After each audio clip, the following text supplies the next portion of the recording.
Hello and greetings to LLC, the Leather Leadership Conference, to the committee members, the scholarship committee members, to anybody who's donated any funds to the LLC Scholarship Fund. Definitely to the BDSM community, to the kink fetish communities all across the nation and the world. My name is Zach, Zach Budd, and I was truly honored, grateful, and just fortunate enough to be awarded the 2021 Jack McGeorge Scholarship for graduate students, academic scholarship for graduate students. I'm really, really just grateful. I'm not really a religious person, but it does feel kind of like a blessing to have been awarded the scholarship and to receive it. And so I just wanted to make this video definitely to say thanks and kind of let everyone who may have been vested in or invested in the LLC Scholarship Fund sort of know how being awarded the scholarship has helped me. Number one, it doesn't hurt to have an extra couple of $1,000s go towards my graduate education that I don't have to pay back. You know, most of what I've been doing as far as financing my education has been on student loans, and the $2,000 helped tremendously. Helped with books, things like that. And by the way, I finished my master's of social work degree at the University of Houston's Graduate College of Social Work. So, yeah, the degree is done. I haven't graduated yet. Graduation isn't until May 22. But yeah, I did complete my schoolwork. The last year of which was actually a internship at the Montrose Center. You can look it up. Actually, it's montrosecenter.org, and it's Houston's LGBTQ community center. I worked there as a unpaid intern for a year, January of 21 to December of 21, as a clinical student intern. Basically, what I was doing was therapy. My whole purpose of going back to grad school was to train to be both a social worker, so that I can be an advocate and an activist, and a clinical social worker, which means being a psychotherapist and being able to do counseling. That is my long-term career goal, is to not only be a counselor, but be one specifically that would be sensitive and aware of and knowledgeable about our community, by which I mean the BDSM, leather, and kink communities, as well as polyamory and definitely LGBTQIA communities. And I that's where my passion is as far as serving the community. It's how I want to go back to sort of give to my community. It's the career path that I've chosen at this stage of my life. I'm in my mid 40s to go back and change careers. So yeah, being able to work and finish that degree. Currently, if you're wondering right now, I'm not working yet. Once you finish your master's degree in social work, the next step is to become a licensed master of social work, which requires not only having a master's degree, but taking the licensing exam.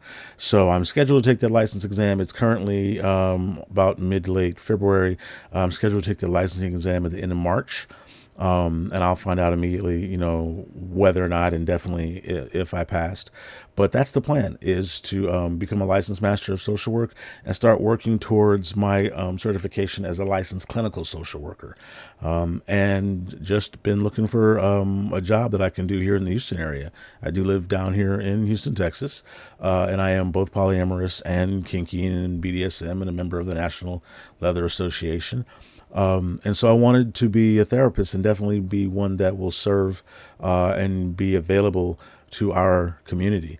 And so the scholarship really helped with that, being able to finish school at the Graduate College of Social Work, ease some of the financial burden of having to either borrow money or live off of whatever, and definitely can complete that education. I got to tell you, just being awarded the Jack McGeorge Scholarship, the first thing I did was look up Jack McGeorge and find out who's this person that this scholarship is named in honor of, and what an extraordinary life, and what an extraordinary life as benefit to the community. And so I really do hope that I can sort of dedicate the work that I do from now forward in a way that will honor the name and memory of Jack McGeorge, somebody who definitely did serve the community in tremendous capacities in ways that were just phenomenal.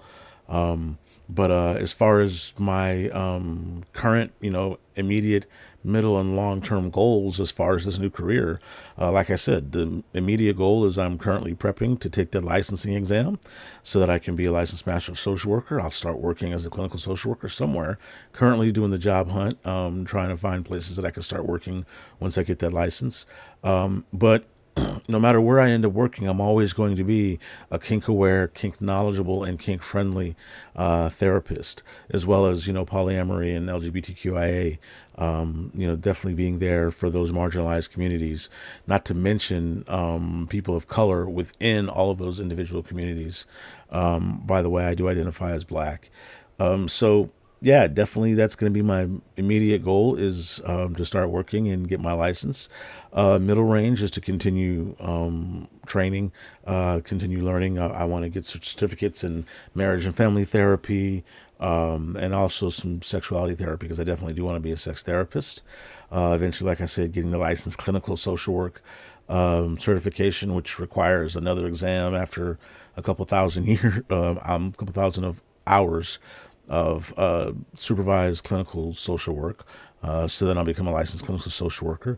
My really long term professional goals, I want to go back to school again and get a PhD. I really would like to contribute to the research that, even though there's just a little bit of it now out there, it's clearly not enough. Our communities, be they leather, BDSM, kink, fetish, definitely any sort of alternative family or relationship styles, polyamory, non-monogamy, you name it. All of those definitely need there to be more research into the way that they work so that people in the academic world and definitely social workers can be informed of the fact that there are people that live this way and that do have these lifestyles. And so I want to be able to contribute to that body of research, which is why I want to go back and get a PhD and be both a clinical therapist as well as a researcher. Those are my long-term goals. But for right now, like I said, the immediate step is getting that license and being able to finish my degree was what I had to do before I could go start working on that license. And that's where the Jack McGeorge Scholarship really came in, as where it was very helpful and helping me get by and helping sustain me while I was doing my unpaid internship. And yeah, that's basically where I'm at right now is definitely truly grateful. I like to carry myself with an attitude of gratitude at all times, and particularly when I've been awarded or gifted something like this that is helpful as far as me achieving my goals and ultimately will be helpful as far as me serving the community that I care about and love. For me, BDSM, leather, kink, fetish, all of that, it's not just a community. In many ways, it's a family. Think about the way that, we go to conferences or conventions or cons or whatever. Even if it's, you're in a city and there's a major play party, kinky people sort of kind of bond together. We've got a certain camaraderie amongst us that I value and appreciate. And I think we need therapists who understand that and know that this isn't just some deviant thing that people do. This is, in many ways that people go about orienting to the world and thinking. And we need therapists that understand that. And I am dedicated to being one of those therapists. Which is why I wanted to go ahead and finish my master's degree in social work and go ahead and become a therapist. So I say all that to say that I come at you with an attitude of gratitude. I'm so very grateful, again, to anybody who donated to make the scholarship possible. Definitely to the life and legacy of Jack McGeorge, to LLC, the Leather Leadership Conference. It's just been great to participate in the conference's various Zoom calls throughout the year, learn a little bit, interact with the community as much as we can during a pandemic. I've been trained in both in-person therapy as well as telehealth because of this pandemic, but it's all good. It's been a wonderful experience, one that I'm very, very grateful for and will never forget. So sincerely, from the deepest part of my heart, thank you very much. And I really hope I am able to, like I said, honor the name of Jack McGeorge and live up to the faith that was put in me by the Leather Leadership Conference Scholarship Committee and anybody who contributed to the scholarship. So again, thank you very much. It's very much appreciated.